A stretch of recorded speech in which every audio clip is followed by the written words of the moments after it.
सुन छोटे। हाँ अंजलि के बाप को जाके बता दे क्या मैं आ रहा हूँ और उसके सामने उसकी बेटी के साथ शादी करूंगा।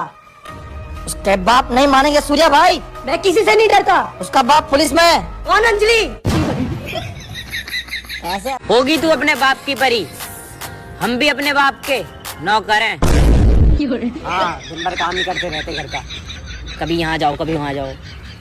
हेलो बेबी, कैसी हो? एकदम मस्त। और कौन है बेबी? ये ईमानदार चौध है। यार तुम अपने दोस्तों से नहीं मिलते, कहाँ गए सब? सबके सब बीड़ी पीने चले गए।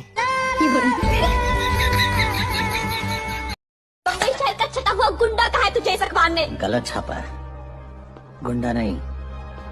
कबाड़ी हूँ मैं।